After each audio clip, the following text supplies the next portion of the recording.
Hey everyone, welcome back. Today we're diving deep into something, kind of controversial. Yeah, we're looking into a federal program, one that's meant to help Indigenous businesses. But it might actually be doing the opposite. More harm than good, potential. Exactly. And it's all based on this investigative article from Global News. Let me see. It's titled, "This is Fraud. Indigenous Leaders Sound Off on Federal Procurement Program." Wow. Strong words right there. Yeah, no kidding. It was published November 1st, 2024, just the other day. Very timely then. You can find the link to the full article in the description, by the way. Oh, right, of course. We always got that link for you folks. So this article was written by Alex Boutelier and Melissa Ridgen. And let's be honest, what they found is pretty worrying. Yeah, it definitely raises some eyebrows. So first things first, gotta explain this program, right? It's called the Procurement Strategy for Indigenous Business. PSI for short. Right, PSIB. And it sets aside, get this, billions of dollars. Millions. Billions in federal contracts, specifically for Indigenous-owned companies. The idea is to give them a real shot. Boost their economies, Level the playing field, right? Exactly. Part of that whole economic reconciliation thing. Sounds amazing on paper, right? Totally. But there's a catch. There's always a catch. This Global News investigation, they found a loophole. Oh boy, here we go. It's all about self-identification. Meaning? A company can just say, hey, we're Indigenous-owned, without much proof. Seriously? Yeah, apparently. That's asking for trouble. And that's where the fraud accusations come in. Right, because some companies might be fronting, basically pretending. Appearing Indigenous on paper, But the real control is somewhere else. Non-Indigenous folks. Exactly. Yeah. Taking advantage of the system. Now, in the article, there's this guy, Shannin Metatawabin. CEO of the National Aboriginal Capital Corporations Association. Long title, but he doesn't mince words. Nope. He calls this potential abuse straight up fraud and criminal behavior. He's especially concerned about the lack of oversight. Meaning, nobody's really checking if these companies are legit. He thinks Indigenous communities should be the ones overseeing it. Makes sense. They'd have the best knowledge, right? Absolutely. And he's not just theorizing. Oh. He's got stories, anecdotes about Indigenous entrepreneurs. Who were basically used, brought in for show, then pushed aside. While someone else profited. Yeah. Awful. The article mentions two specific companies, Nisha Technologies Ltd. And Pure Spirit. Both IT suppliers, and they've raised some red flags. Now, to be clear, we're not saying they've done anything wrong. No confirmation of that. But their involvement is definitely suspicious. Raise questions for sure. And this brings us to the big issue, lack of oversight from Indigenous Services Canada. ISC, yeah, they're in charge of this whole program. But they can't even tell us how many audits they've done. Audits to verify, actual Indigenous ownership. It's like, come on, billions of dollars at stake. And nobody's really checking. Metatawabin himself couldn't even get the full company list to investigate. Mind-boggling, right? So we've got this system, good intentions, But it's built on trust, with no real way to catch the bad guys. leaving it wide open to abuse. And that's not even the worst part. Oh no, there's more. Global News dug up some old government documents from 1999 talking about these same loopholes, same potential for abuse. Like shill companies and fronts, that kind of thing. Exactly. They knew way back then. So they've known for decades, but done nothing. Seems that way. And guess what?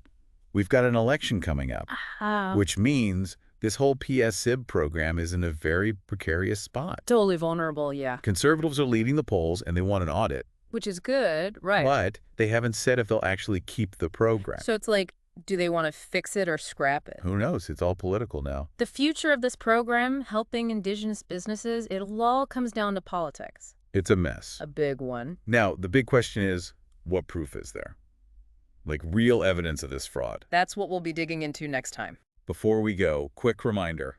The full Global News article is linked below. Read it for yourself, form your own opinion.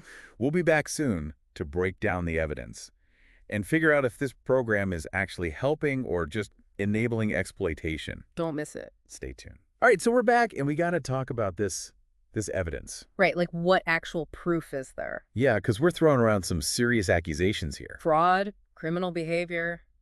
That's heavy stuff. It is. And the article, it really dives into the detail. But, it all comes back to this oversight thing. The lack of it, yeah. Or the fact that they rely on the self-identification, which is just... kind of crazy when you think about it. Right. Like, oh yeah, we're Indigenous-owned. Trust us. On your word, huh? With billions of dollars on the line. Not exactly reassuring. And remember that Indigenous Business Directory. Yeah, the supposed list of all the legit companies. Supposedly verified, you know? Well, guess what? ISC, the guys in charge. They can't even tell us how often they audit these companies. How often they check if they're actually Indigenous-owned. Like, do they do it once a year? Yeah. Every 5 years? Never. Who knows? They're not saying. And to make it even worse, remember Metatawabin. The CEO guy. Yeah, he couldn't even get access to the full list. To do his own investigation. Imagine that, wanting to make sure things are legit. And they basically shut him down.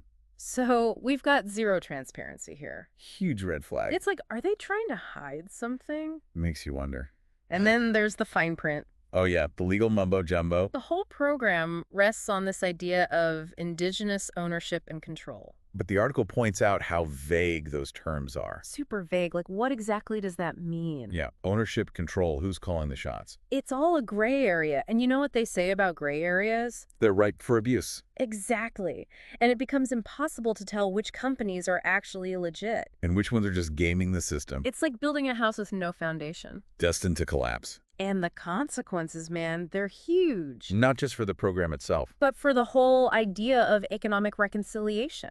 Right. If this is all based on a lie. It undermines everything. And the real Indigenous businesses, the ones struggling to make it. They're the ones getting screwed over. It's like a slap in the face, honestly. Imagine working your tail off trying to build something. And then some fake company comes in, undercuts you. Takes the money that was meant for you. It's just wrong. And it perpetuates this cycle of distrust. Indigenous communities can't even trust the government to help them. It's a mess, a big one. So, is there any hope? Can this program be saved? That's the question, isn't it? Is the PSIB salvageable? Or is it just too broken to fix? We'll tackle that tough question in our final segment. We'll look at potential solutions, analyze the political landscape. It's election season. Things are about to get even more complicated. But before we jump into all that, quick reminder. Hit that like button and share this deep dive with your friends. And subscribe to Timely Trends and News for more deep dives like this one. Your support means a lot, helps us spread the word. We'll be back in a moment to wrap things up, so don't go anywhere. Man, this whole PSIB thing, it's really got me thinking. Yeah, it's a tough one, a lot to unpack. So we've seen the problems, right? Self-identification, lack of oversight, the vagueness. The whole program seems kind of shaky, built on trust that might be misplaced. Exactly. So the big question is, can it be saved? Is it even worth saving? That's what I want to know. What do you think? Honestly, I think the goal, the idea behind it, it's important. Supporting Indigenous businesses, that's crucial. Right. Fostering economic reconciliation, that's huge. But with all these flaws, can it actually achieve that? That's the million-dollar question, isn't it? So what's the solution? Well, if we're going to fix this thing, we need a total overhaul. Like start from scratch, almost. Pretty much. First thing, clear definitions, no more ambiguity.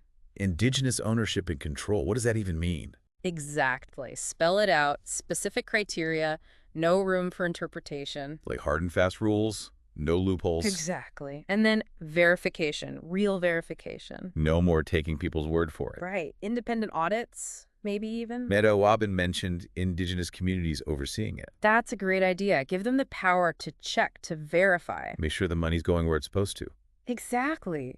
And transparency.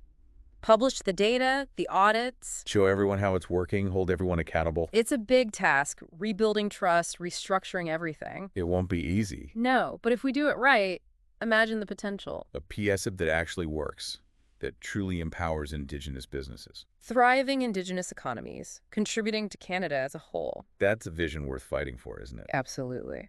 So, as we wrap up this deep dive, I want to leave you with a thought. Something to ponder. If you were in charge, how would you fix this? What changes would you make? How would you make sure it benefits the right people? Think about it. It's a complex issue, yeah, but worth considering. And hey, if you have ideas, share them in the comments below. And of course, check out the full global news article, link in the description. Get all the details, form your own opinion. That's it for this deep dive. Thanks for joining us. We appreciate your support. It means a lot. If you enjoyed this, hit that like button, share it with your friends. And subscribe to Timely Trends and News for more deep dives like this. We're here to explore the tough topics, the ones that matter. So stay tuned, stay engaged, and keep asking those tough questions. See you next time.